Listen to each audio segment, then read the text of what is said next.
Hi friends, அறிவு என்பது புதையல் என்றால் பயிற்சியே அதன் திறவுகோல். எனவே அனைத்தையும் பயிற்சி செய்து நம் தேர்வில் வெற்றி பெறுவோம். இப்பொழுது இந்தியன் பாலிட்டி குரூப் 1ல இந்தியன் பாலிட்டிலேருந்து 40 கொஸ்டின்ஸ் வருது.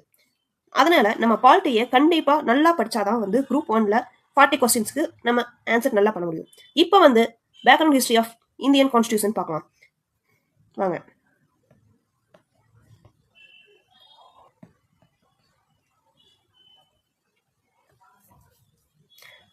Part 1 constitutional framework. இந்த கான்ஸ்டியூஷனல் ஃப்ரேம் ஒர்க்கில் பேக்ரவுண்ட் ஹிஸ்ட்ரியை நம்ம பார்க்கலாம். அப்போ பேக்ரவுண்ட் ஹிஸ்ட்ரி சாப்டர் 1. கான்ஸ்டியூஷன் அப்படிங்கிறது ஒரு கவர்மெண்ட் என்னெல்லாம் பண்ணணும், என்னெல்லாம் பண்ணக்கூடாது, அது ஒரு ஆர்கனைஸ்டாக கொண்டு போகணும் அப்படின்னு செட்டிங், இதுக்காக ஒரு ரூல்ஸ் போடுறது தான். அந்த ரூல்ஸை ஒரு புக்காக கன்வெர்ட் பண்ண அது கான்ஸ்டியூஷன் புக். அந்த கான்ஸ்டியூஷன் புக் இருக்கு அப்படின்னா அப்பதான் நமக்கு ஒரு ரிபப்ளிக் அப்படிங்கிற ஒரு அந்தஸ்து கிடைக்கும். இப்போ கான்ஸ்டியூஷன் அப்படிங்கிறது ஒரு அரசியல் சாசனம். இது எப்படி உருவாச்சு அப்படிங்கிறத நம்ம தெரிஞ்சுக்கிறதா ஹிஸ்டாரிக்கல் பேக்ரவுண்ட். ஹிஸ்டாரிக்கல் பேக்ரவுண்ட் அப்படிங்கிறது ஹிஸ்டரியா இந்தியன் கான்ஸ்டியூஷனை பற்றி நம்ம பார்க்க போகிறோம். அது எப்படி உருவாச்சு அப்படின்னா, ஒரு பிரிட்டிஷ்காரங்க ஒரு ட்ரேடராக ஒரு ரூலராக மாறி அவங்க அது மூலயமா நமக்கு ஒரு அனுபவம் பெற்று அதுக்கப்புறம் நாம எழுதுறத கான்ஸ்டியூஷனல் புக், அது கான்ஸ்டியூஷன் அசம்பிளி அப்படிங்கிற ஒரு அசம்பிளி கிரியேட் பண்ணி புக்கை எழுதியிருப்போம். அதுக்கு எத்தனை ஆண்டுகள் ஏற்பட்டு கடந்துச்சு, அது எத்தனை ஆண்டுகளை கடந்து அந்த புத்தகம் எழுதப்பட்டுச்சு, அதுக்கான வரலாறை பார்க்கறதா ஹிஸ்டாரிக்கல் பேக்ரவுண்ட். ஃபர்ஸ்ட் பிரிட்டிஷ்காரங்க உள்ள வர்றதுக்கு ஒரு குயின் எலிசபெத் I அவங்க கிட்ட 1600 ஈஸ்ட் இந்தியன் கம்பெனி அப்படிங்கிற ஒரு கம்பெனி மூலமா நாங்கள் இந்தியாவுக்கு ட்ரேட் பண்ண போறோம் அப்படிங்கிற ஒரு சைனை வாங்கிட்டு இந்தியாவுக்கு வராங்க. இந்தியாவுக்கு எப்போ வராங்கன்னா 1608 ஒரு ட்ரேடராக வராங்க. 1765 அவங்க பெங்கால், பீகார், ஒடிசா அப்படிங்கிற ஏரியாவோட திவானி ரைட்ஸை வாங்குறாங்க. திவானி ரைட்ஸ் அப்படின்னா ரெவன்யூ அண்ட் சிவில் மேட்டர்ஸை அவங்க ஹேண்டில் பண்றாங்க. யார் ஹேண்டில் பண்றாங்க அப்படின்னா திவான். அந்த திவானி ரைட்ஸை பிரிட்டிஷ்காரங்க வாங்குறாங்க. பிரிட்டிஷ்காரங்க 1765 வாங்கி இந்த 65 அப்படிங்கிறது ஏன் அப்படின்னா, இதுக்கு முன்னாடி பிளாசி போர் அண்ட் பக்சார் போர் நடந்திருக்கும். Battle of Plassey and Buxar. இந்த பக்சாரில் தான் ஓவரால் பவர்ஸ் பிரிட்டிஷ் கைக்கு போகும். 1764 பக்சார் போர் நடக்கும். இப்போ திவானி ரைட்ஸை பெங்கால், பீகார், ஒரிசாவில் 1765 வாங்கினதுக்கு அப்புறம் 1858 வரைக்கும் அந்த ஒரு செஞ்சுரியில் மட்டும் இந்தியாவை அவங்க கட்டுப்பாட்டுக்குள்ள, அதாவது பிரிட்டிஷ் கட்டுப்பாட்டுக்குள்ள கொண்டு வந்திருப்பாங்க. அப்புறம் 1858 சிப்பாய் முட்னி அப்படிங்கிறது ஒன்று கிளர்ச்சி இந்தியாவில் நடக்கும். சிப்பாய் முட்னி நம்ம கிரேட் ரிவோல்ட்னு சொல்லுவோம். அப்போ பிரிட்டிஷ் ஈஸ்ட் இந்தியன் கம்பெனி கையில் இருந்த இந்தியா பிரிட்டிஷ் குயினுக்கு கீழே டைரக்ட் ரெஸ்பான்சிபிலிட்டியாக போயிடும். ஆகஸ்ட் 15, 1947 வரைக்கும் பிரிட்டிஷ் குயினுக்கு கீழே கட்டுப்பாட்டில் இந்தியா இருக்கும். இப்போ ரெண்டாக பிரிக்கலாம் அப்படின்னு சொல்கிறாங்க. அதாவது இந்தியாவுக்கு இண்டிபெண்டன்ஸ் எப்போ வந்திருக்கும் அப்படின்னா 1947 ஆகஸ்ட் 15 இந்தியாவுக்கு இண்டிபெண்டன்ஸ் கிடச்சிருக்கும். இந்தியாவுக்கு இண்டிபெண்டன்ஸ் கிடச்சி ரிபப்ளிக் அப்படிங்கிற ஒரு அந்தஸ்து பெறதுக்கு ஜனவரி 26, 1950 ஆயிரும். இந்த 1950 ஜனவரி 26 அப்படிங்கிறது என்ன அப்படின்னா, கான்ஸ்டியூஷன் அசம்பிளி அப்படிங்கிற ஒரு அசம்பிளியை கூட்டி அங்கே நமக்கான ரூல்ஸ் அண்ட் ரெகுலேஷன்ஸை நாமளே கிரியேட் பண்ணி அதை இதுதான் எங்களுடைய கான்ஸ்டியூஷன், இதுதான் எங்களுடைய ரூல்ஸ் அண்ட் ரெகுலேஷன்ஸ் சொல்லிட்டு அந்த ஒரு புத்தகம் எழுதி முடிச்சாவே நமக்கு ஒரு ரிபப்ளிக் ஸ்டேட் அப்படிங்கிற ஒரு அங்கீகாரம் நமக்கு கிடைச்சிடும். அதுதான் ரிபப்ளிக் டே ஆஃப் இந்தியா இண்டிபெண்டன்ஸ்ங்கிறதுக்கும் ரிபப்ளிக்கு என்ன வித்தியாசம் பார்த்தாச்சு. இப்போ company rule and crown rule அப்படின்னு சொல்லிட்டு ரெண்டா பிரிக்கலாம். கம்பெனி 1773 1858 வரைக்கும் அவங்களோட அதிகாரத்தின் கீழ் இருக்கும். அது என்னென்னு பார்க்கலாம். First company rule. அது என்ன அப்படின்னா, ரெகுலேட்டிங் ஆக்ட் ஆஃப் 17. கவர்னர் ஜெனரலுக்கு நிறைய பவர் கொடுக்குறாங்க. அப்படின்னா சபார்டினேட் பிரசிடென்சிஸ் ஆன பம்பை அண்ட் மெட்ராஸோடைய பவர்ஸையும் கவர்னர் ஜெனரலுக்கு கையில் கொடுக்குறாங்க. அவங்கள விட கவர்னர் ஜெனரல் ஆஃப் பெங்காலுக்கு அதிகமான பவர் கொடுக்கப்படுது. இங்கே ட்ரேடு மோனோபாலியை ஓகே இன்னும் 20 இயர்ஸ் நீங்கள் எக்ஸ்டெண்ட் பண்ணிக்கலாம் அப்படின்னு சொல்கிறாங்க. அடுத்து கமாண்டர் இன் சீஃப் அப்படிங்கிற போஸ்ட் தேவைப்பட்ட மட்டும் அப்பாயின்மெண்ட் பண்ணுவாங்க. போர்ட் ஆஃப் கண்ட்ரோலர் அப்படிங்கிற அதில் இருக்கிற ஸ்டாஃப்ஸ்க்கெல்லாம் இந்தியாவோட ரெவன்யூ இருந்து தான் சேலரி தரப்படும் அப்படின்னு சொன்ன சார்ட்டர் ஆக்ட் அப்படின்னா 1793. அடுத்து charter act 1813. 1813 it abolish the trade monopoly. கம்பெனியோடைய ட்ரேட் மோனோபோலி அப்படிங்கிறத அபாலிஷன் பண்ணியிருப்பாங்க. இருந்தாலும் டியூக்கும் ட்ரேட் வித் சைனாக்கு மட்டும் அந்த மோனோபோலி அந்தஸ்தை ஈஸ்ட் இந்தியன் கம்பெனி கொடுத்துருப்பாங்க. இதில் தான் sovereign of the British crown over the company's territory in India. அடுத்து கிறிஸ்டின் மிஷனரிஸ் இந்தியாவுக்குள்ள வராங்க. அவங்க பீப்புள்ஸை என்லைட்மெண்ட் பண்ணுறாங்க அப்படின்னு சொல்கிறாங்க. என்லைட் பண்ணட்டும். கிறிஸ்டின் மிஷனரிஸை இந்தியாவுக்குள்ள அழைத்து வராங்க. அதனால இந்தியாவோட மக்களை உயர்த்துறாங்க அப்படின்னு சொல்றாங்க. அடுத்து வெஸ்டர்ன் எஜுகேஷன் பிரிட்டிஷ் டெரிட்டரிஸ்ல கொடுக்குறாங்க. லோக்கல் கவர்மெண்ட் அதில் இம்போஸ் டாக்ஸ் அண்ட் பர்சன் மேலே ஒரு டாக்ஸை இம்போஸ் பண்ணுறாங்க. எங்கே அப்படின்னு லோக்கல் கவர்மெண்ட்ல. இதுதான் 1813 சார்ட்டர் ஆக்ட்ல கொண்டு வரப்பட்ட ஃபியூச்சர்ஸ். அடுத்து 1833 இதுதான் final step towards centralising in British India. இதான் கடைசியாக இந்தியாவை வந்து மையப்படுத்தப்பட்ட அரசாக மாற்றுறாங்க. அதுக்கான பாயிண்ட்ஸில் என்னென்னு பார்க்கலாம். First point, governor general of Bengal அப்படிங்கிற கவர்னர் ஜெனரல் ஆஃப் இந்தியான்னு மாற்றிட்டாங்க. இந்த இந்தியான்னு மாற்றினா கவர்னர் ஜெனரல் ஆஃப் இந்தியா அப்படின்னா அவர் கையில் தான் நிதி மற்றும் நிர்வாகம், சிவில் அண்ட் மிலிட்ரி பவர்ஸ் எல்லாமே கவர்னர் ஜெனரல் ஆஃப் இந்தியா கீழே வந்துடும். First time government of India அப்படிங்கிறது உருவாக்கியிருப்பாங்க. இதில் ஃபர்ஸ்ட் லார்டு வில்லியம் பெண்டிங் தான் first governor general of India அப்படின்னு சொல்லலாம். அதுக்கப்புறம் வந்து அடுத்து வந்து இப்படி அடுத்து கவர்னர் ஜெனரல் ஆஃப் பெங்கால கவர்னர் ஜெனரல் ஆஃப் இந்தியான்னு வச்சுட்டாங்களா. இந்தியன் மாத்திரம் ஒரு தலைமை தானே இருக்கணும். அந்த பம்பே அண்ட் மெட்ராஸ்க்கு லெஜிஸ்லேட்டிவ் சட்டம் ஏற்றும் அதிகாரம் வந்துச்சு. அதையும் கவர்மெண்ட் ஆஃப் இந்தியா அப்படிங்கிறது கீழே கொண்டு வந்துட்டாங்க. எக்ஸிக்யூட்டிவ் லெஜிஸ்லேட்டிவ் பவர் எல்லாமே வந்து ஒரு தலைவர் கீழே வந்துருச்சு. அதாவது லார்டு வில்லியம் பெண்டிங் கீழே நிர்வாகம் சட்டம் இரண்டுமே போயிடுச்சு. இதுக்கு முன்னாடி வரைக்கும் ரெகுலேஷன்ஸ் சொல்லிட்டு இருந்தாங்க. இனிமேல் வரப்போற லாஸ் எல்லாம் வந்து ஆக்ட்னு சொல்ல போறாங்க. இதுதான் வந்து ஆக்ட் அப்படிங்கிறது வந்து மாறின. இது வந்து எப்போ அப்படின்னா government of India governor general of India அப்படின்னு மாற்றின கீழே வந்து லாஸ் எல்லாம் வந்து ஆக்டாக மாறிடுச்சு. இதுக்கப்புறம் ஈஸ்ட் இந்தியன் கம்பெனி அப்படிங்கிறது கமர்ஷியல் பாடி வந்து முடிஞ்சிருச்சு. பியூர்லி அட்மினிஸ்ட்ரேட்டிவ் பாடி தான். அடுத்து சார்ட்டர் ஆக்ட் ஆஃப் 1833 வந்து ஓப்பன் காம்படிஷன் வந்து வைக்கலாம் அப்படின்னு சொல்லியிருப்பாங்க சிவில் சர்வன்ஸ்க்கு. ஆனால் வந்து கோர்ட் ஆஃப் டைரக்டர்ஸ் வந்து எதிர்த்தங்காட்டி அதை வந்து நின்று போயிருக்கும். எப்போ அப்படின்னா சார்ட்டர் ஆக்ட் ஆஃப் 1833. அடுத்து சார்ட்டர் ஆக்ட் ஆஃப் 1853. இதுதான் வந்து சிக்னிஃபிகன்ட் கான்ஸ்டியூஷனல் லேண்ட்மார்க் அப்படின்னு சொல்கிறாங்க. ஏன் அப்படின்னா ஃபர்ஸ்ட் டைமாக லெஜிஸ்லேட்டிவும் எக்ஸிக்யூட்டிவ் ஃபங்க்ஷன்ஸ் ஆஃப் சட்டத்தையும் நிர்வாகத்தையும் தனித்தனியாக பிரிக்கிறது இந்த 1853 சார்ட்டர் ஆக்ட் தான். இதில் வந்து 6 நியூ மெம்பர்ஸ் வந்து லெஜிஸ்லேட்டிவ் கவுன்சிலர் வந்து ஆட் பண்ணுறாங்க. இதில் வந்து very first time mini parliament இப்போ இருக்கிற பார்லிமெண்ட் மாதிரி மினி பார்லிமெண்ட்னு சொல்லுவாங்க. அதுக்கு பேர் என்னன்னா இந்தியன் லெஜிஸ்லேட்டிவ் கவுன்சில், சட்டம் இயற்றும் குழு, இந்தியாவின் சட்டம் இயற்றும் குழு, சென்ட்ரல் லெஜிஸ்லேட்டிவ் கவுன்சில், அது இந்தியன் லெஜிஸ்லேட்டிவ் கவுன்சில்னு சொல்லலாம். இது ஃபர்ஸ்ட் டைம் ஒரு மினி பார்லிமெண்ட்டாக இந்தியாவுக்காக உருவாக்கப்பட்டது. இதுதான் வந்து சிக்னிஃபிகன்ட் கான்ஸ்டியூஷன் லேண்ட்மார்க் 1853. இது வந்து மினி பார்லிமெண்ட்ங்கிறது பிரிட்டிஷ் பார்லிமெண்ட் மாதிரியே ப்ரொசீஜர் வந்து ஃபாலோ பண்ணும். செகண்ட் பாயிண்ட், ஓப்பன் காம்படிஷன் அப்படிங்கிறத வந்து இந்தியன்ஸ் ஆல்சோ பார்ட்டிசிபேட் பண்ணலாம்னு சொல்லியிருக்காங்க 1853. மெக்காலே கமிட்டி வந்து இதுக்காக கிரியேட் பண்ண committee Macaulay committee 1854 charter act கொண்டு வந்ததுக்கப்புறம் மெக்காலே கமிட்டி கொண்டு இருக்கு. இதில் வந்து எக்ஸ்டெண்டட் கம்பெனிஸோட வந்து எக்ஸ்டெண்ட் பண்ணுறான். ஆனால் எது வரைக்கும் எப்போ வேணாலும் கம்பெனியோட ரூல் வந்து டெர்மினேட் ஆகும்னு சொல்லியிருக்காங்க. அடுத்து பார்த்தா it introduce first time local representative in Indian legislative council. Local ரெப்ரஸன்டேட்டிவ்ஸ்லாம் வந்து இந்தியன் லெஜிஸ்லேட்டிவ் கவுன்சில் வந்து உள்ளே வராங்க. 4 மெம்பர்ஸ் எங்கேருந்து வராங்க அப்படின்னா மெட்ராஸ், பாம்பே, பெங்கால், ஆக்ரா அப்படிங்கிற 4 லோக்கல் ஏரியாஸ்லேருந்து. லோக்கல் ஏரியாஸ் அப்படின்னா பிரிட்டிஷ்காரங்க இல்லாமல் இந்தியர்கள் அப்படிங்கிறவங்க லோக்கல் அப்படின்னு சொல்லியிருக்காங்க. இது ஃபர்ஸ்ட் டைமாக இன்ட்ரடியூஸ் பண்ணது எந்த ஆக்ட்னா சார்ட்டர் ஆஃப் 1853. இதுதான் வந்து இது வரைக்கும் நம்ம பார்த்தது எல்லாமே கம்பெனிஸ் ரூல். இதுக்கு மேலே பார்க்க போகிறது எல்லாமே க்ரோன் ரூல். ஏன் க்ரோன் ரூல் அப்படின்னா crown rule government of India act of 1858 அப்படின்னு சொன்னால் 1857 கிரேட் ரிவோல்ட் ஒன்று நடந்திருக்கும். அந்த கிரேட் ரிவோல்ட்டில் அரசின் நேரடி கட்டுப்பாட்டின் கீழ் இந்தியா சென்றது. அதுதான் க்ரோன் ரூல். ஏன் அப்படின்னா கம்பெனிஸ் வந்து ஓகே இதுக்கு மேலே நாங்கள் உங்களோட டெரிட்டரிஸை நாங்கள் பிடுங்க மாட்டோம், இருக்கிற டெரிட்டரிஸ்க்கு நாங்கள் வந்து அட்மினிஸ்ட்ரேட் பண்ணுறோம் அப்படிங்கிற ஒரு போஸ்ட் போட்டு கிரியேட் பண்ணியிருக்காங்க. அதனால தான் பிரின்ஸ்லி ஸ்டேட்ஸ்லாம் வந்து அப்படியே இருக்கும். டில் இந்தியா இண்டிபெண்டன்ட் ஆகிற வரைக்குமே பிரின்ஸ்லி ஸ்டேட்ஸ் அப்படியே இருந்தாங்க. இப்போ கவர்மெண்ட் ஆஃப் இந்தியா ஆக்ட் 1858 இதுதான் வந்து அதான் சொல்லிக்கிறாங்க 1857 57 அப்படிங்கிறது first war of India independence, sepoy mutiny, the great revolt அப்படின்லாம் சொல்லலாம். இந்த ஆக்டை வந்து act for the good government of India அப்படின்னு சொல்லிட்டு கவர்மெண்ட் ஆஃப் இந்தியா ஆக்ட் 1958 சொல்கிறாங்க. இதில் தான் வந்து ஈஸ்ட் இந்தியன் கம்பெனியை அபாலிஷன் பண்ணுறாங்க. இங்கே இருக்கிற கவர்மெண்ட்டோட பவர், இங்கே இருக்கிற நிலங்கள், டெரிட்டரிஸ், ரெவன்யூஸ் எல்லாத்தையுமே வந்து பிரிட்டிஷ் குயின் கீழே கொண்டு போகிறாங்க. இதுதான் கவர்மெண்ட் ஆஃப் இந்தியா ஆக்ட். இதில் என்னென்ன ஃபியூச்சர்ஸ் எல்லாம் இருக்குது அப்படின்னா first governor general of India அப்படிங்கிறத வந்து மாற்றி வைஸ்ராய் ஆஃப் இந்தியா அப்படின்னா அரசின் நேரடி கட்டுப்பாட்டின் கீழ் இருக்கிறதா வைஸ்ராயின்னு சொல்லுவாங்க. Direct representative of British queen in India, இதான் வைஸ்ராய். லார்ட் கேனிங் அப்படிங்கிறத ஃபர்ஸ்ட் வைஸ்ராய் ஆஃப் இந்தியா வராரு. இதுக்கு முன்னாடி இருந்த டபுள் கவர்மெண்ட் ஆன board of control, court of directors இது ரெண்டையும் அபாலிஷன் பண்ணிட்டு பண்ணுறது தான் வந்து டபுள் கவர்மெண்ட் அபாலிஷன் பண்ணுறாங்க. அடுத்து செக்ரட்டரியேட் ஆஃப் ஸ்டேட் ஃபார் இந்தியாவுக்கான ஒரு செக்ரட்டரியேட்டை வந்து உருவாக்குறாங்க. இதுதான் வந்து கம்ப்ளீட் அத்தாரிட்டின்னு கூறாங்க. அதே மாதிரி இந்தியாவை கண்ட்ரோல் பண்ணுற இந்தியன் அட்மினிஸ்ட்ரேஷன் அப்படிங்கிறத செக்ரட்டரி ஆஃப் ஸ்டேட்னு சொல்லுவாங்க. இது எங்கே இருக்குது அப்படின்னா பிரிட்டிஷ் பார்லிமெண்ட்டில் இருக்கும். பிரிட்டிஷ் பார்லிமெண்ட்டில் இருக்கிற இந்த secretariat of state for India அப்படின்னு பிரிட்டிஷ் பார்லிமெண்ட்டில் ஒரு இடம் கொடுத்துருப்பாங்க. வைஸ்ராய் அப்படிங்கிற இந்தியாவில் இருப்பார். இந்த செக்ரட்டரியேட் ஆஃப் ஸ்டேட்டில் வந்து 15 மெம்பர்ஸ் இருப்பாங்க. இது வந்து ஒரு அட்வைசரி பாடி. அடுத்து பார்த்தோம் அப்படின்னா இது வந்து கவர்மெண்ட் ஆஃப் இந்தியா ஆக்ட் 1858. இதுக்கப்புறம் பார்க்க போகிறது என்னன்னா இந்தியன் கவுன்சில் ஆக்ட் 1861. 1861ல் ஒரு 2.3 இதில் ஒரு 5 பாயிண்ட் இருக்குது.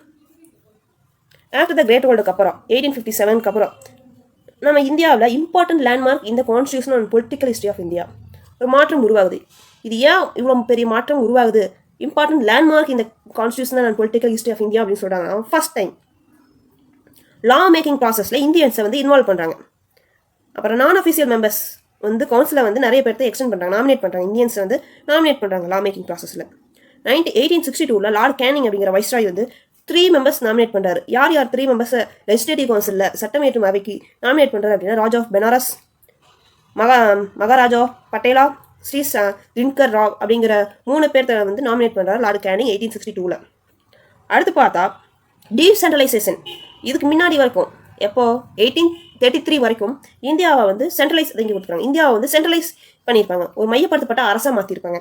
இப்போ இந்த 1861க்கு அப்புறம் இந்தியா வந்து டீசென்ட்ரலைசிங் பவரை வந்து டீசென்ட்ரலைசிங் பண்ணுவாங்க.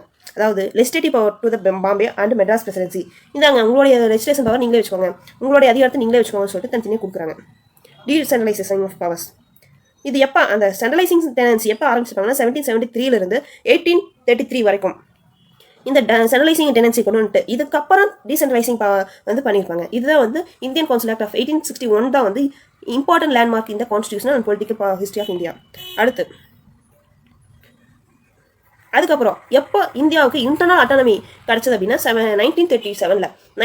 இதுதான் ஃபர்ஸ்ட் டைம் கான்ஸ்டியூஷன் அப்படிங்கிறத உருவாகிறதுக்கு ஒரு அடித்தளமாக இருந்திருக்கு. இதில் வந்து பிரிட்டிஷ் கவர்மெண்ட் வந்து கம்பெனியை வந்து கண்ட்ரோல் பண்ணுறதுக்கும் ரெகுலேட் பண்ணுறதுக்காக வந்து இந்த ரெகுலேட்டிங் ஆக்ட் அப்படின்னு கொண்டு வந்திருப்பாங்க. இதுதான் ஃபர்ஸ்ட் டைமாக political and administrative function of கம்பெனியை வந்து நீங்களும் இது அட்மினிஸ்ட்ரேட் பண்ணுறீங்க, பொலிட்டிக்கலாகவும் சரி அட்மினிஸ்ட்ரேஷனாலும் சரி ஃபங்க்ஷன்ஸ் இப்படி டிஃபைன் பண்ணணும்னு சொல்லியிருப்பாங்க. மூணாவதுன்னு பார்த்தா central administration in India. First time India அப்படிங்கிற ஒரு ஒருங்கிணைப்பாக உருவாக்கப்பட்டது தான் இந்த ஒரு ரெகுலேட்டிங் ஆக்ட் ஆஃப் 1773. இதில் governor of Bengal as governor general of பெங்கால்னு மாறுவாங்க. அதில் ஃபர்ஸ்ட்டாக யார் இருப்பாங்க அப்படின்னா லார்டு வார்ன் ஹாஸ்டிங்ஸ் தான் first governor general of Bengal. இதில் வந்து எக்ஸிக்யூட்டிவ் கவுன்சில் ஆஃப் 4 மெம்பர்ஸ் இருப்பாங்க. எக்ஸிக்யூட்டிவ் நிர்வாகத்துறைக்காக 4 பேர்த்த வந்து நியமனம் செய்வாங்க. இதில் வந்து governor of Bombay and Madras presidency வந்து subordinate to the governor of Bengal, governor general of Bengal. பெங்காலுக்கு கீழே தான் வந்து பாம்பே அண்ட் மெட்ராஸ் பிரசிடென்சி வரும்.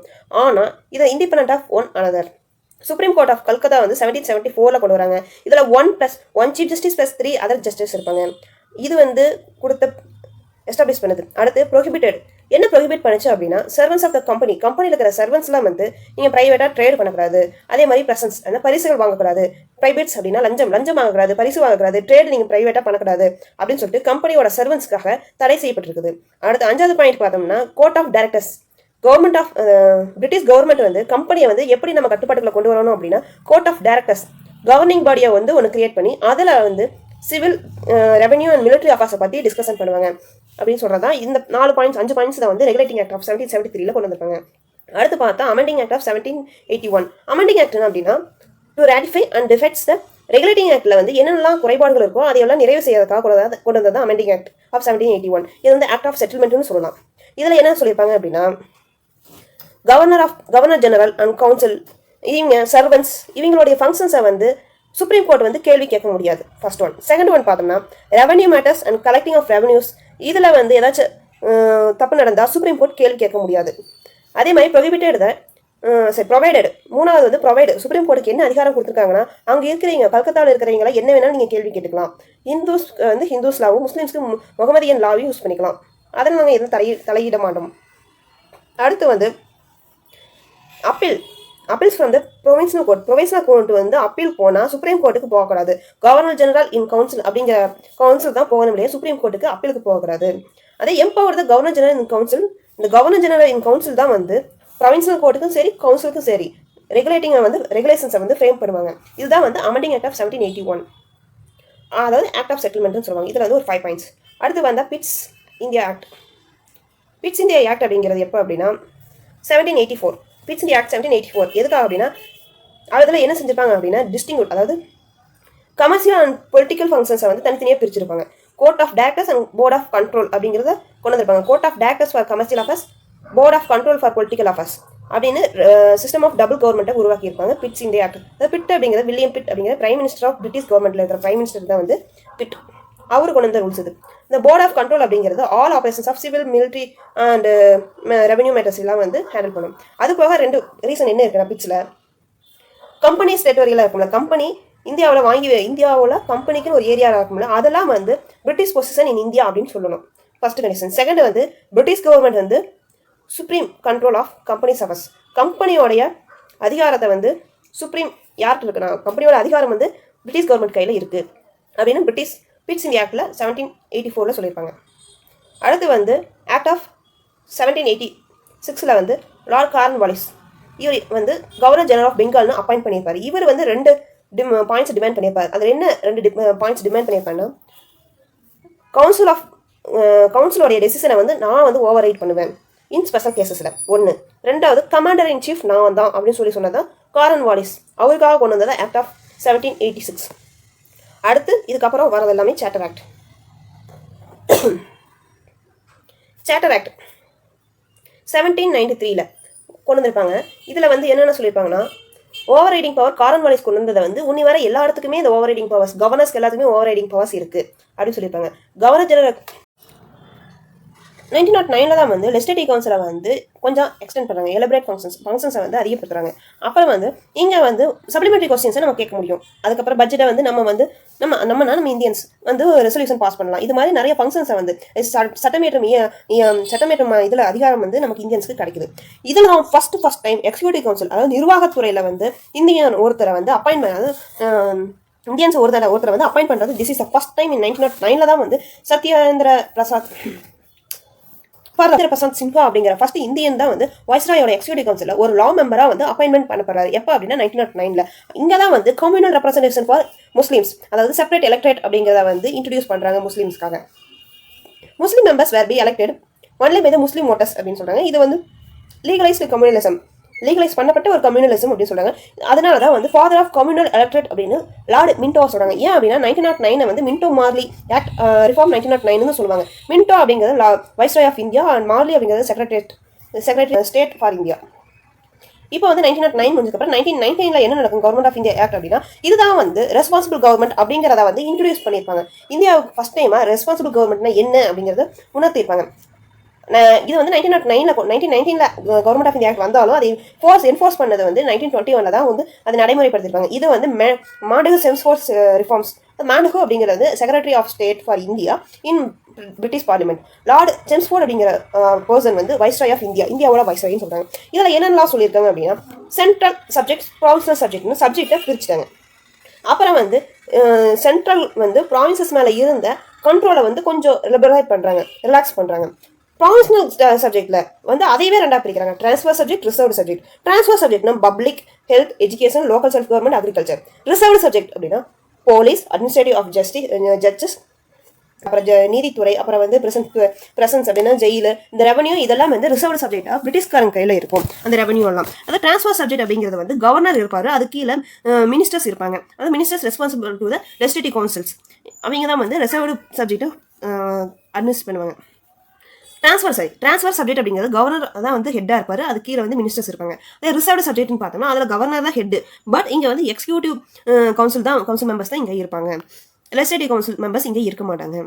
இதுதான் வந்து டையார்கி அப்படின்னு சொல்லுவாங்க. இந்த டையார்கி அப்படிங்கிற வார்த்தை வந்து கிரீக் வார்த்தை. அப்படின்னா டபுள் ரூல் அப்படின்னு சொல்லுவாங்க. ஏன் அப்படின்னா ரிசர்வ்டு சப்ஜெக்ட், ட்ரான்ஸ்ஃபர் சப்ஜெக்ட்னு ஒரு ப்ராவின்ஸ்குள்ளேயே 2 சப்ஜெக்ட் இருக்குது, அது 2 ரூலிங் இருக்குங்காட்டி டையார்கி அப்படின்னு சொல்றாங்க. பட் இது வந்து அன்சக்சஸ்ஃபுல் மெத்தட் தான். ஃபர்ஸ்ட் டைம் வந்து பைகாமரலிசம் அண்ட் டைரக்ட் எலெக்ஷன் இந்த கண்ட்ரி ஃபர்ஸ்ட் டைமே 1919 தான் நடக்குது. இந்தியாவில் வந்து 1853 இந்தியன் லெஜிஸ்லேட்டிவ் கவுன்சில் அப்படிங்கிறத வந்து உருவாக்கியிருப்பாங்க. அதை வந்து ரீப்ளேஸ் பண்ணி பைகாமரலிசம் அப்படிங்கிறத கொண்டு வந்திருப்பாங்க. பைகாமரலிசம்னா ஒன்றும் இல்லை, upper house and lower house. Upper ஹவுஸ்னா கவுன்சில் ஆஃப் ஸ்டேட், லோவர் ஹவுஸ்னா லெஜிஸ்லேட்டிவ் அசம்பிளி அப்படிங்கிறத கொண்டு வந்திருப்பாங்க பை டைரக்ட் எலெக்ஷன் மூலமா. அடுத்து வந்து பார்த்தோம்னா இங்கே வந்து ரெக்யூர்ட் தட் அதில் மொத்தம் எக்ஸிக்யூட்டிவ் கவுன்சிலில் 1+6 1 அப்படின்னா கமாண்டர் இன் சீஃப். அது போக 6 பேர் இருப்பாங்க. அந்த 6 பேர்த்துல 3 பேர் வந்து இந்தியன்ஸ் வந்து அப்பாயின்மெண்ட் பண்ணுறாங்க. எப்போனா 1919. அப்புறம் கம்யூனல் ரெப்ரசன்டேஷன். இதுக்கு முன்னாடி 1909 முஸ்லீம்ஸ் கொடுத்துருப்பாங்க. இங்கே வந்து Christian, Indian, six Indian Christians, Anglo Indians, Europeans, இந்த 4 பேர்த்துக்கும் செப்பரேட் எலக்ட்ரேட் கொடுத்துருப்பாங்க. அப்புறம் வந்து ரெஃபரன்ஸ் வந்து இப்போ வாக்குரிமை அப்படிங்கிறது வந்து ரைட் டு ஓட் அப்படிங்கிறது வந்து ப்ராப்பர்ட்டியோ டேக்ஸ் அதர் குவாலிஃபிகேஷன் ஒரு குவாலிஃபிகேஷன் இருந்தால் தான் அவங்க வந்து எலெக்ஷனுக்கு எலெக்ஷன் ஓட்டர்ஸாக கூட பார்ட்டிசிபேட் பண்ண முடியும்னு சொல்லியிருப்பாங்க. அது மூலயமா அடுத்து பார்த்தோம்னா high commissioner for India in London.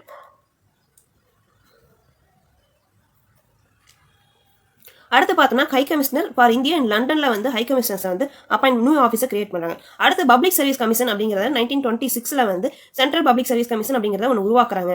அடுத்து central budget and provincial budget அப்படிங்கிறத ரெண்டாக பிரிக்கிறாங்க. ப்ரொவின்சியல் பட்ஜெட் ஃபர்ஸ்ட் டைமாக கொண்டு வராங்க. அடுத்து வந்து 10 வருஷம் இப்போ 1919 ஒரு ஆக்ட் கொண்டு இருப்பாங்க. மார்கேஜ் எக்ஸ்போர்ட்ஸ் ரிஃபார்ம் அப்படிங்கிறத 1919 கொண்டு இருப்பாங்களா இந்த கவர்மெண்ட் ஆஃப் இந்தியா ஆக்டை. அதை வந்து ஆராய்ச்சி பண்ணி பண்ணுறதுக்கு 10 வருஷத்துக்கு ஒரு டைம். அது வந்து யார் பண்ணுவாங்க அப்படின்னா சைமன் கமிஷன் வந்து வந்ததுக்கான காரணமே இந்த 1919 கொண்டு வந்த கவர்மெண்ட் ஆஃப் இந்தியா ஆக்டை வந்து ரிசர்ச் பண்ணுறதுக்காக தான் எப்படி இருக்குது நிறைகள் குறைகள்லாம் வந்து சொல்லி அதில் வந்து என்னென்ன மாற்றணும் அப்படின்னு சொல்கிறதா வந்து ரிப்போர்ட் பண்ணணும்னு சொல்லிட்டு அதுக்காக ஒரு கமிஷன் போடப்படும்னு சொல்லியிருப்பாங்க. சாம்பர் ஆஃப் பிரின்சஸ் அப்படிங்கிறத நரேந்திர மாடல்னு சொல்லலாம். இது வந்து 1921 இனாகிரேட் பண்ணுறாங்க. எதுக்காக அப்படின்னா காமன் இன்ட்ரெஸ்ட். இங்கே வந்து என்னென்ன காமன் இன்ட்ரெஸ்ட் இருக்குதோ அதை சொல்லுங்கள், அதை வந்து வைஸ்ராய் கேட்பாரு அப்படின்னு சொல்லுவாங்க. அது ஹெட் வந்து வைஸ்ராய் இங்கே வந்து சொல்லுவாங்க. அது யார் இருப்பாங்கன்னா 120 மெம்பர்ஸ் இருப்பாங்க. அந்த 120 மெம்பர்ஸ் வந்து பிரின்சஸ் ஆஃப் ஸ்டேட்ஸ், 12 மெம்பர்ஸ் வந்து ரெப்ரஸன்டேட்டிவ்ஸாக இருப்பாங்க. இவங்க சாம்பர் ஆஃப் பிரின்சஸில். இந்த சைமன் கமிஷன் அப்படிங்கிறது வந்து 1919 கொண்டு வரப்பட்ட கவர்மெண்ட் ஆஃப் இந்தியா ஆக்டர் எப்படி இருக்குன்னு ரிசர்ச் பண்ணுறதுக்காக வந்த டீம். அதை வந்து 2 வருஷம் முன்னாடி 1927 வந்திருப்பாங்க நவம்பரில். பிரிட்டிஷ் கவர்மெண்ட் அப்பாயிண்ட் பண்ணியிருப்பாங்க. இதில் வந்து 7 மெம்பர்ஸ் இருப்பாங்க. அந்த 7 மெம்பர்ஸுமே வந்து பிரிட்டிஷ்காரங்க தான். அதில் வந்து 1% கூட இந்தியன்ஸ் கிடையாது. இதோட சேர்பர்சன் யாருன்னா சர் ஜான் சைமன். அதனால தான் சைமன் கமிஷன் ரிப்போர்ட்னு சொல்கிறாங்க. இவங்க ரிப்போர்ட் எப்போ சப்மிட் பண்ணாங்க 1930 சப்மிட் பண்ணியிருப்பாங்க. அதில் என்ன ரெக்கமெண்டேஷன் கொடுத்துருப்பாங்க அப்படின்னா abolition of dyarchy, extension of responsible government in the provinces, establishment of federation of British India and princely states, continuation of communal electorate and so on. இது மாதிரி நிறைய ரெக்கமெண்டேஷன்ஸ் கொடுத்துருப்பாரு சைமன். இதில் வந்து அவர் கொடுத்த ஒயிட் பேப்பர் கான்ஸ்டியூஷனல் ரெஃபார்ம்ஸ் அப்படின்னு சொல்லிட்டு என்ன சொல்லியிருப்பாங்கன்னா ஜாயின்ட் செலக்ட் கமிட்டி அப்படிங்கிறத ஒன்று உருவாக்குங்கன்னு சொல்லியிருப்பாங்க. அதை வந்து கவர்மெண்ட் ஆஃப் இந்தியா 1935 வந்து இம்ப்ளிமெண்ட் பண்ணியிருப்பாங்க. அடுத்து கம்யூனல் அவார்டுங்கிறது 1932 வந்து ராம்சே மெக்டொனால்ட் பிரிட்டிஷ் பிரைம் மினிஸ்டரான ராம்சே மெக்டொனால்ட் வந்து சொல்லியிருப்பார் கம்யூனல் அவார்டு அப்படிங்கிறது என்னன்னா separate elected for Christian, Muslims, Indian, Sikhs, Anglo Indians தான் இருந்தாங்க. Also extended for depressed class அப்படின்னு சொல்லியிருப்பாங்க. இந்த டிப்ரெஸ்டு கிளாஸ் அப்படின்னா ஹிந்துஸ்லேயே அப்பர் கிளாஸ் லோவர் கிளாஸ், அந்த லோவர் கிளாஸாக டிப்ரெஸ்ட் கிளாஸ்னு சொல்லிட்டு அவங்களுக்கு தனியான ஒரு அங்கீகாரம் கொடுக்கப்படும் சொன்னதுக்கு காந்தி ஒத்துக்க மாட்டார். காந்தி அப்போ வந்து ஏர்வாடா சிறையில் இருக்கிறார். ஏர்வாடா சிலை பூனேல இருக்கு. காந்தி இதை வந்து ஒத்துக்கல. காந்தி வந்து அப்போ வந்து ஏர்வாடா சிறையில் இருக்கிறாரு. ஏர்வாடா சிலை பூனேல இருக்கு. பூனே அப்படிங்கிறது பாம்பேல இருக்கு. ஓகே, இப்போ வந்து காந்தி ஒத்துக்க மாட்டாரு. சரி, அப்போ என்ன பண்ணலாம் அப்படின்னு பார்த்தா ஓகே டிப்ரெஸ்டு கிளாஸ் வேண்டாம், ஹிந்துலேயே வந்து ரிசர்வ்டு சீட்ஸ் வந்து யூஸ் பண்ணிக்கலாம். டிப்ரெஸ்டு கிளாஸ்க்கு ஹிந்துலேயே அவங்களே வந்து ரிசர்வ்டு சீட்ஸ்னு ஒன்று ஒதுக்குவாங்க. தனியாக டிப்ரெஸ்டு கிளாஸ்க்குன்னு ஒரு சீட் அலோகேஷன் பண்ணக்கூடாதுன்னு காந்தி சொல்லியிருப்பாரு. ஓகே அப்படின்னு சொல்லிட்டு டாக்டர் B.R. அம்பேத்கர் வந்து சொல்லியிருப்பாரு. அப்போ அதனால ஒரு பேக் சைன் பண்ணியிருப்பாங்க, அக்ரிமெண்ட். அதுதான் வந்து பூனா பேக். இப்போ கம்யூனல் அவார்டு அப்படிங்கிறது பூனா பேக்கில் முடிஞ்சிருக்கும். பிரிட்டிஷ் கவர்மெண்ட் வந்து பூனா பேக் ஓகே நாங்கள் அக்செப்ட் பண்ணிக்கிறோன்னு சொல்லிட்டு கம்யூனல் அவார்டை அவங்களே மாடிஃபைட் பண்ணியிருப்பாங்க. அடுத்து வந்து சென்ட்ரல் அண்ட் ப்ரொவின்ஷனலில் வந்து 1935 நடந்த இதில் வந்து மாடிஃபைட் பண்ணியிருப்பாங்க. அப்போ வந்து 1935 வந்து எலெக்ஷன் கண்டக்ட் பண்ணலாம்னு இருப்பாங்க. அதாவது வந்து 1937 கண்டக்ட் பண்ணியிருப்பாங்க. அப்போ வந்து கம்யூனல் அவார்டு பதிலாக பூனா பேக்கை தான் வந்து அக்செப்ட் பண்ணி அதை நடைமுறைப்படுத்திருப்பாங்க. கவர்மெண்ட் ஆஃப் இந்தியா 1935 இதை வந்து second mile stone towards the completely responsible government in India. இதை வந்து 321 செக்ஷன்ஸ் இருக்கும், 10 ஷெட்யூல்ஸ் இருக்குது அப்படிங்கிறாங்க. அதில் வந்து என்னென்ன ஃபியூச்சர்ஸ் இருக்குது அப்படின்னு பார்த்தா டிவைட் த பவர்ஸ் பிட்வீன் சென்டர்ஸ்லேயே வந்து 3 அப்படிங்கிறாங்க. Federal list, provincial list and concurrent list. இந்த 3க்கு இல்லாத ரெசிடென்சி பவரை வந்து வைஸ்ராய் ஆஃப் இந்தியாவுக்கு கீழே போயிடும். எஞ்சியுள்ள அதிகாரங்கள் வைஸ்ராய்க்கு போயிடும் அப்படிங்கிறாங்க. பிரின்ஸ்லி ஸ்டேட் இதில் வந்து அவங்களுக்கு பவர் எதுவும் இல்லை. அடுத்து அபாலிஷன் ஆஃப் டயார்கி இரட்டையாட்சி 1919 கொண்டு வந்த இரட்டையாட்சி 1935 வந்து அது வேண்டாம்னு சொல்லிடுறாங்க. அதுக்கு பதிலாக ப்ராவின்ஷியல் அட்டானமி அப்படிங்கிறத கொடுக்குறாங்க. அடுத்து இது வந்து கவர்னர்ஸ் இருப்பாங்களா அந்த ப்ராவின்சஸில், அவங்க வந்து advice of ministers responsible. Minister என்ன சொல்கிறாங்களோ அதை கேட்டு நடக்கிற மாதிரி கவர்னருக்கு அட்வைஸ் பண்ணுவாங்க. 1937 வந்து அப்படி நடந்திருக்கும், எலெக்ஷன் கொண்டு வந்திருப்பாங்க. பட் 1938 வந்து காங்கிரஸ் மெம்பர்ஸ் எல்லாமே வந்து ரிசைன் பண்ணியிருப்பாங்க 1939. ஏன்னா செகண்ட் வேர்ல்டு வாரில் இந்தியாவை கன்சென்ட் பண்ணாமல் இந்தியா வந்து பார்ட்டிசிபேட் பண்ணும் செகண்ட் வேர்ல்டு வார்லன்னு சொன்னங்காட்டி புறக்கணிச்சிருப்பாங்க.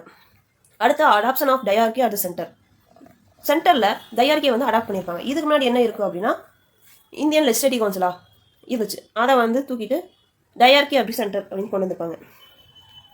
அடுத்து வந்து பைகாமலிசம் அப்படிங்கிறத வந்து மொத்தம் 11 ப்ராவின்சஸ் இருக்கும். அதில் 6 ப்ராவின்சஸில் வந்து bicameralism upper house and lower ஹவுஸை வந்து கொண்டு வந்திருப்பாங்க. எங்கெங்க அப்படின்னா பெங்கால், பாம்பே, மெட்ராஸ், பீகார், அசாம், யுனைடெட் ப்ராவின்சஸ் அப்படிங்கிற 6 ஸ்டேட்ஸ்லையும் 6 ப்ராவின்சஸ்லையும் பைகாமலிசம் இன்ட்ரடியூஸ் பண்ணியிருப்பாங்க. டிப்ரெஸ்டு கிளாஸ் அவங்களுக்கு மட்டும் ரிசர்வேஷன் இல்லாமல் உமன்ஸுக்கும் லேபர்ஸ்க்கும் ஸ்பெஷல் ரெப்ரசன்டேஷன் கொடுத்துருப்பாங்க. Abolition of council of India abolition பண்ணியிருப்பாங்க. இது வந்து கவுன்சில் ஆஃப் இந்தியா அப்படிங்கிறது 1858 வந்து உருவாக்கப்பட்டிருக்கும். அப்புறம் ஃப்ரான்சைஸ், அடல்ட் ஃப்ரான்சைஸ் அப்படிங்கிற மாதிரி இங்கே ஃப்ரான்சைஸ் அப்படிங்கிறது டோட்டல் பாப்புலேஷனில் இந்தியாவில் இருந்த டோட்டல் பாப்புலேஷனில் வெறும் 14% மட்டும்தான் ரைட் டு ஓட் அப்படிங்கிற அதிகாரமே அவங்களுக்கு உரிமையே கிடைத்திருக்கும். ரிசர்வ் பேங்க் ஆஃப் இந்தியா அப்படிங்கிறத வந்து உருவாக்கி அதில் வந்து கரன்சி அண்ட் கிரெடிட் கடன் கொடுக்கறதுக்கும் கரன்சி அச்சடிக்கிறதுக்கும் அவங்களுக்கு கண்ட்ரோல் கொடுத்துருப்பாங்க ரிசர்வ் பேங்க் ஆஃப் இந்தியா. அடுத்து பார்த்தோம்னா establishment of not only federal public service commission மட்டும் கிடையாது, provincial public service commission, joint public service commission for 2 or more provinces.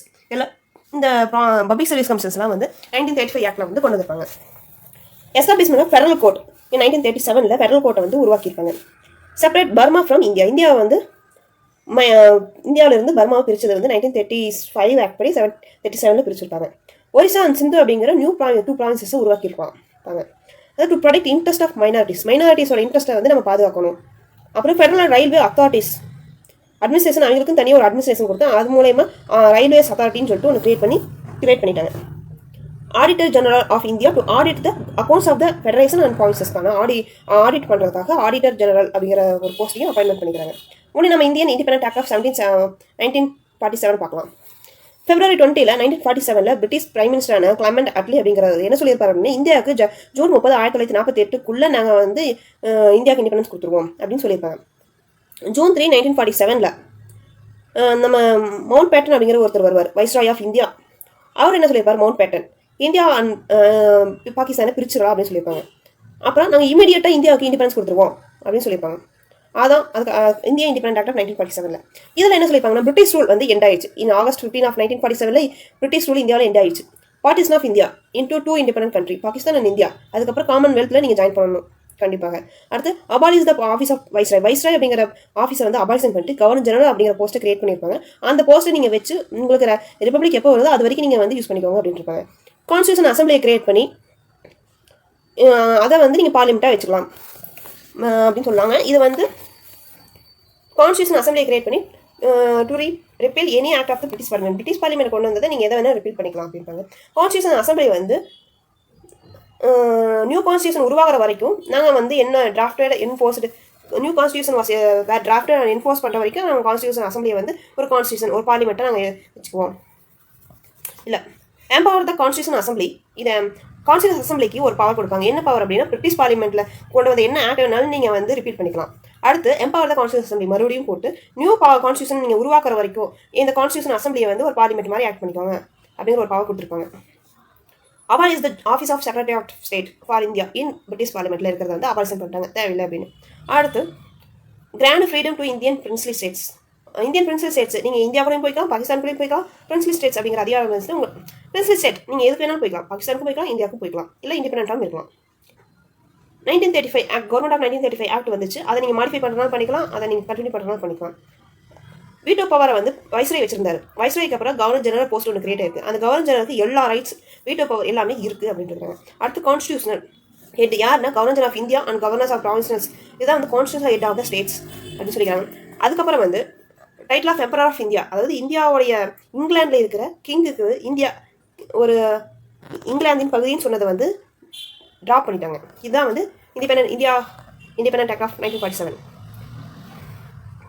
இதில் தான் வந்து August 14 to 15 midnight 1947 British rule come to end and power was transfer to new 2 independent countries of India and Pakistan. இந்த constitution assembly of India வந்து 1947 வந்து became parliament of the Indian dominance. இந்தியாவுக்கான பார்லிமெண்ட்டாக constitution assembly 1946 இருந்துச்சு. Interim கவர்மெண்ட்டோடைய மினிஸ்டர்ஸும் first cabinet of India independent மினிஸ்டர்ஸும் பார்க்கலாம். Jawaharlal Nehru vice president of council external அஃபேர்ஸாக இருந்துக்கிறார். காமன்வெல்த்துக்கு ரிலேஷன்ஸ்க்கு அவர் தான் மினிஸ்டராக இருந்துக்கிறார். போர்ட்போலியோனா துறை. சர்தார் வல்லபாய் பட்டேல் அப்படிங்கிறது ஹோம் இன்ஃபர்மேஷன் அண்ட் ப்ராட்காஸ்டிங் அவருடைய கட்டுப்பாட்டில் இருந்துச்சு. டாக்டர் ராஜேந்திர பிரசாத் வந்து இந்த இடத்துல வந்து ஃபுட் அண்ட் அக்ரிகல்ச்சரில் இருப்பார். ஜான் மாத்தா இண்டஸ்ட்ரீஸ் அண்ட் சப்ளைஸில் இருப்பார். ஜெகஜீவன் ராம் அப்படிங்கிற லேபர். சர்தார் பல்தேவ் சிங் அப்படிங்கிறது டிஃபென்ஸ். சிஹெச் பாபா அப்படிங்கிறது ஒர்க்ஸ் மைன்ஸ் அண்ட் பவர்ஸ் இருக்காரு. லியாகந்த் அலிகான் அப்படிங்கிறது வந்து ஃபினான்ஸ் மினிஸ்டர். அப்துல் ராப் மிஸ்டர் அப்படிங்கிறது போஸ்ட் அண்ட் ஏர். இந்த போஸ்ட் வந்து இண்டிபெண்டன்ஸ் இந்தியாவில் வந்து இருக்கவே இருக்காது டிபார்ட்மெண்ட். ஆசஃப் அலி அப்படிங்கிறது railways and transport. C Rajagopalachari அப்படிங்கிறது எஜுகேஷன் அண்ட் ஆர்ட்ஸ். சவுந்த்ரேகர் சவுந்த்ரேகர் அப்படிங்கிறது காமர்ஸ். கங்னாஃபர் அலிகான் அப்படிங்கிறது ஹெல்த். ஜகேந்திர நாத் மண்டேல் அப்படிங்கிறது லா. இவங்க எல்லாருமே இந்தியன் கவர்மெண்ட்டில் ஒரு துறைக்கு அவங்க வந்து ஒரு தலைமை தாங்கியிருப்பாங்க. 14 departments. First cabinet of independent இந்தியாவில் வந்து யார் யாரெல்லாம் இருந்தாங்க அப்படிங்கிறத நம்ம வந்து பார்க்கலாம். Jawaharlal Nehru same prime minister, external affairs and commonwealth relations. ஒன்று எக்ஸ்ட்ரா இருக்குன்னா அது வந்து சயின்டிஃபிக் ரிசர்ச். சர்தார் வல்லபாய் பட்டேல் அப்படிங்கிறது ஹோம் இன்ஃபர்மேஷன் ப்ராட்காஸ்டிங் ஸ்டேட்ஸுங்கிறது புதுசாக இருக்குது. ராஜேந்திர பிரசாத் அங்கேயும் ஃபுட் அண்ட் அக்ரிகல்ச்சர், இங்கேயும் food and agriculture. Maulana Abul Kalam Azad education. இதுக்கு முன்னாடி சி ராஜகோபாலாச்சாரி இருந்தார். ஜான் மாத்தாய் அந்த இடத்துல வந்து அங்கே வந்து இண்டஸ்ட்ரீஸ் அண்ட் சப்ளைஸில் இருந்தார். இங்கே ரயில்வேஸ் அண்ட் டிரான்ஸ்போர்ட்டில் இருக்காரு. ஆர்கே சண்முகம் செட்டி அப்படிங்கிற ஃபினான்ஸ். அங்கே வந்து லியாகத் அலிகான் இருந்தார். டாக்டர் பிஆர் அம்பேத்கர் இங்கே லா. அங்கே வந்து யார் இருந்தார் அப்படின்னா ஜகேந்திர நாத் மண்டேல். ஜக்ஜீவன் ராம் லேபர், அங்கேயும் லேபர். சர்தார் பல்தேவ் சிங் டிஃபென்ஸ், அங்கேயும் டிஃபென்ஸ். ராஜ்குமார் அமித்கார் அப்படிங்கிற ஹெல்த்து. அங்கே வந்து வேற ஒரு பேர் இருந்துச்சு, ஜஃப்னாஃபர் அலிகான் அப்படிங்கிறவர் ஹெல்த்துக்கு இருந்திருப்பாரு. பாபா அங்கே வந்து மைன்ஸ் மினரல்ஸ்க்கு பவர்ஸ்க்கு வந்து சிஹெச் பாபா அங்கே அங்கே இருந்திருப்பாரு. இங்கே வந்து காமர்ஸ். ரஃபீத் அகமது அப்படிங்கிறது கம்யூனிகேஷனுங்கிறது இங்கே புதுசாக இருக்குது. Shyam Prasad Mukherjee industries and supplies. Gadgil அப்படிங்கிற ஒர்க்ஸ் மைன்ஸ் அண்ட் பவர்ஸ். இதான் இன்டரிம் கவர்மெண்ட்டில் இருந்த மினிஸ்டர்ஸ்.